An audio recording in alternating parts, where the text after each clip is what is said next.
Center budaya telah menjadi konten yang sangat diperlukan dalam kehidupan bermasyarakat. Budaya memasak dan table manner memainkan peran penting budaya non-verbal dalam komunikasi lintas budaya.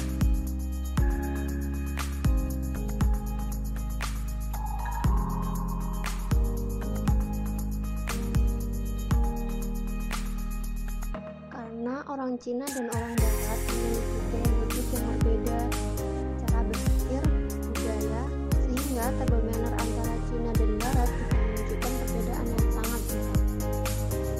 Tata krama orang Tionghoa memiliki sejarah yang panjang. Pada zaman dahulu, tata krama meja atau table manner memiliki sistem yang cukup lengkap.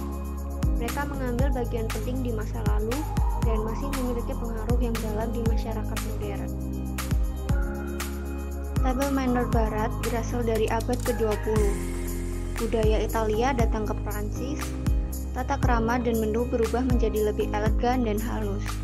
Sejak saat itu, buku-buku etiket diterbitkan secara bertahap.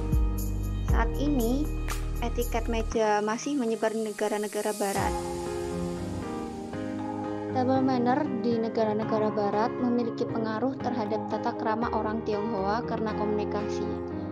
Untuk melindungi budaya meja kita bisa membuat dua tata krama makan bersama yang baik untuk kita berkomunikasi dengan orang asing. Dari kedua table manner tersebut. Let's go. Yang pertama, perbedaan waktu kegiatan.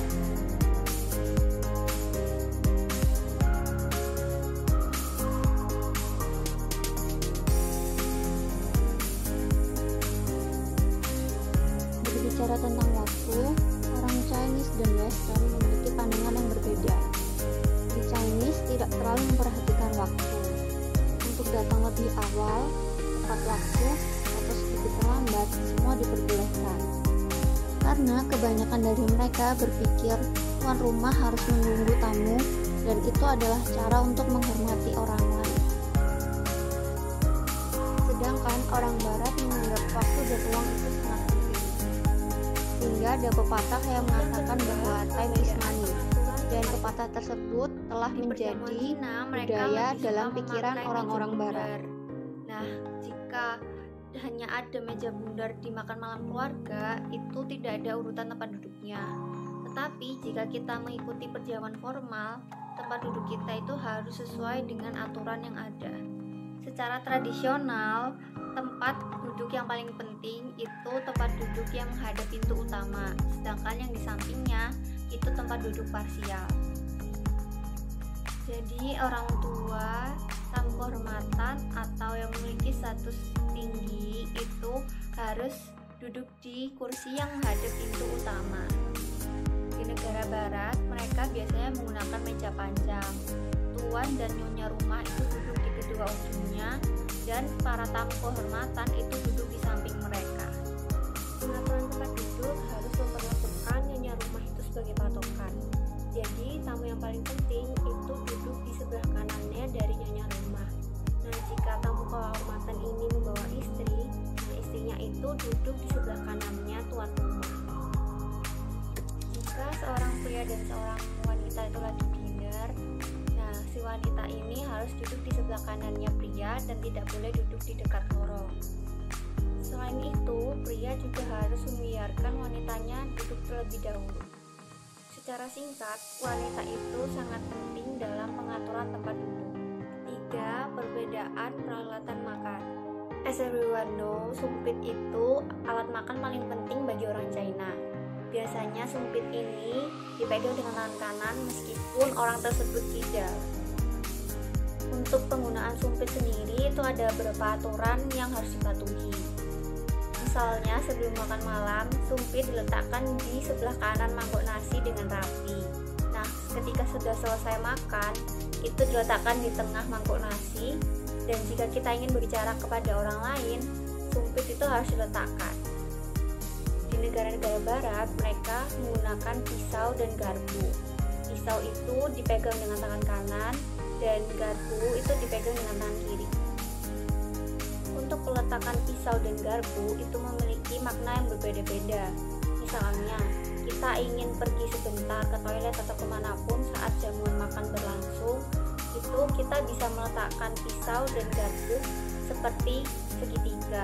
Nah, nanti pelayannya itu tidak akan mengambil piring kita karena dianggap belum selesai makan. Jika sudah selesai makan, letakkan pisau dan garpu itu harus sejajar. Yang keempat, perbedaan urutan penyajian makanan.